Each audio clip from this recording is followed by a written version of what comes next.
Good evening, मैं Naveen Kumar Singh, director platform education centre private limited Patna. NTPC CBT 1 का result आपका April first week को देना है और मई से इसका एग्ज़ाम स्टार्ट हो जाएगा। और इसमें भी बताया गया है कि मई में पहले लेवल 6 का एग्ज़ाम होगा और कुछ गैप करके बाकी लेवल का एग्ज़ाम होगा। तो उससे पहले सवाल उठता है कि एनटीपीसी सीबीटी 1 का जो रिजल्ट दिया जाएगा वो किस तरीके से रिजल्ट होगा।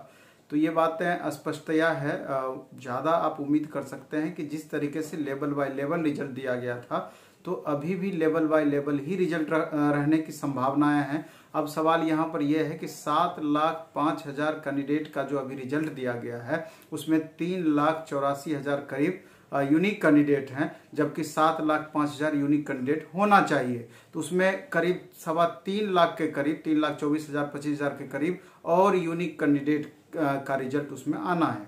तो अब यहाँ पर प्रश्न ये उठता है कि क्या सिर्फ 3.25 लाख यूनिक कैंडिडेट का रिजल्ट डायरेक्ट दे दिया जाएगा या 3.25 लाख यूनिक कैंडिडेट रिजल्ट के लिए क्या क्या प्रोसेस रेलवे अपना सकती है। तो जैसा कि इसके पहले वाले रिजल्ट से ज्ञात है कि 7,05,000 में से 3,84,000 ही यूनिक कैंडिडेट है।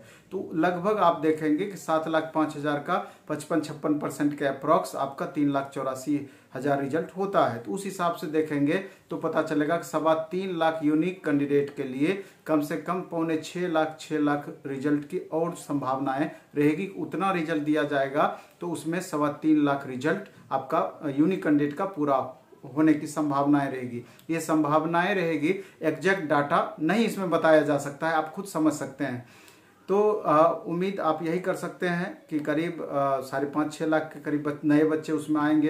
तो अब 5.5-6 लाख नए बच्चे आएंगे तो उसका कट ऑफ पर क्या प्रभाव पड़ेगा तो ये बताना एग्जैक्ट नहीं बताया जा सकता है, क्योंकि इसमें जो भारी उथल पुथल होना है इस रिजल्ट में, क्योंकि लेवल 2 से लेकर लेवल 6 तक सारे लेवल पर इस रिजल्ट का प्रभाव पड़ेगा। ऐसा नहीं है कि जिन बच्चों का रिजल्ट हुआ है उन पर प्रभाव नहीं पड़ना है, बाहर वो बच्चे नहीं होंगे, लेकिन 3,84,000 यूनिक कैंडिडेट में से बहुत सारे ऐसे बच्चे हैं जिनका 2 लेवल में रिजल्ट है, 3 लेवल में रिजल्ट है, और कई उसमें ऐसे भी बच्चे हैं कि जैसे कि मान लीजिए कि उसका लेवल 5 में 4 पोस्ट है तो किन्हीं बच्चों का लेवल 5 में सिर्फ 1 ही पोस्ट के लिए रिजल्ट हुआ है, किन्हीं बच्चों का 2 पोस्ट के लिए रिजल्ट हुआ है। तो जब भी 3.25 लाख यूनिक कैंडिडेट आएगी उसके लिए 6 लाख अगर एक्स्ट्रा रिजल्ट देना पड़ेगा तो सारे बच्चों पर हर पोस्ट का कट ऑफ कुछ ना कुछ कम होगा और तभी बाहर से बच्चे उसमें आएंगे। तो अब कितना कम होगा इस पर संशय बनी रहेगी, एग्जैक्ट बताना मुश्किल है, लेकिन हर पोस्ट का कट ऑफ कम होगा। उसमें उतार चढ़ाव यही होगा कि जिन बच्चों का रिजल्ट अभी ऑलरेडी हुआ है, जिनका सारे लेवल में रिजल्ट नहीं है, कुछ एक लेवल में रिजल्ट है, तो संभावनाएं उसकी भी बढ़ेगी कि एक से ज़्यादा पोस्ट में या जितने पोस्ट में हुआ है उससे अधिक जब अन्य पोस्ट का लेवल कम होगा तो और अधिक पोस्ट में उनका रिजल्ट हो सकता है कि और अधिक लेवल में रिजल्ट हो सकता है।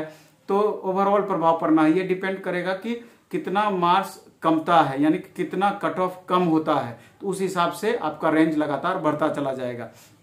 तो ऐसा ही बाहर से जो बच्चे उसमें इंटर करेंगे लगभग 6 लाख बच्चे, उनके साथ भी यही होना है। कोई बच्चे उसमें 1 लेवल के लिए क्वालिफाई करेंगे, ज़्यादा कट ऑफ कम होगा तो 2 लेवल के लिए भी क्वालिफाई कर सकते हैं, 1 पोस्ट के लिए भी कर सकते हैं, कई पोस्ट के लिए भी कर सकते हैं। तो ओवरऑल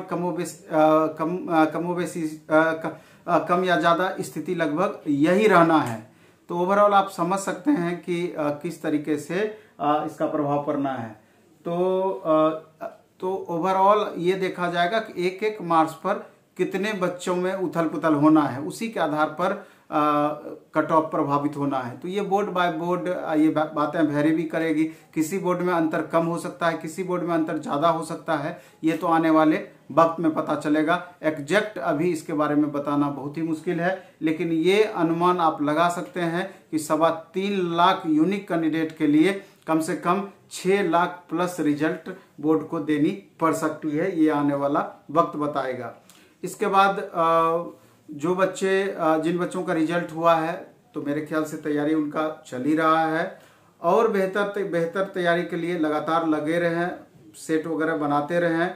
और जिन बच्चों का कम का मार्जिन है रिजल्ट में, तो वो बच्चे भी तैयारी में लगे रहें, अच्छे से CBT 2 का तैयारी करते रहें, क्योंकि मैक्सिमम ऐसे बच्चे हैं, कॉमन बच्चे, जिनका ग्रुप डी का भी आगे एग्जाम होना है। तो बाय चांस अगर मिस भी आपसे कर जाएगा तो वो ग्रुप डी में फायदा करेगा। अंतर कुछ भी नहीं है, सिर्फ नंबर ऑफ क्वेश्चंस का वेरिएशन है। दोनों का सिलेबस सेम है, क्वेश्चन का लेवल में भी बहुत ज्यादा उतार चढ़ाव नहीं है। इसलिए तैयारी आप करते रहेंगे। अगर आपको लगता है कि हम इंटर कर सकते हैं तो आपकी कंटिन्यूटी मेंटेन रहनी चाहिए। रिवीजन भी आप लगातार करते रहें, सेट भी बनाते रहें, ये सारा प्रोसेस आपका चलते रहना चाहिए। क्योंकि CBT 2 में तो खास करके बहुत ज़्यादा समय नहीं है, मई से स्टार्ट होगा, तो मे भी कि 1 से 2 महीना के अंदर में वो सारा लेवल आपका ले लेगा। ग्रुप डी तो आपका जुलाई से प्रारंभ होगा, तो उसमें भी इस बार ज़्यादा दिनों तक नहीं खिंचाना है। तो लेकिन बहुत सारे बच्चों का कमेंट रहता है कि एग्जाम में इतना विलम्ब, तो एग्जाम में इतना विलम्ब, तो 1 करोड़ से ऊपर बच्चे फॉर्म भरे हुए हैं, तो सेंटर वगैरह बुक करने के लिए भी सेंटर खाली है अथवा नहीं है, बहुत सारी बातों पर रेलवे को भी गौर करना होता है।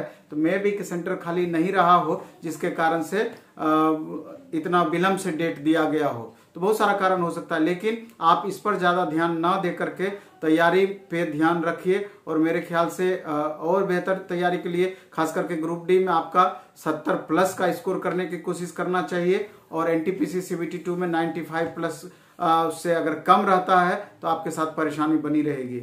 इसलिए खूब अच्छे से पढ़ाई कीजिए, खूब मन से पढ़ाई करिए, इधर उधर ध्यान ना दे करके अपना पढ़ाई पर मैक्सिमम ध्यान कंसंट्रेट करें। धन्यवाद, बेस्ट ऑफ लक।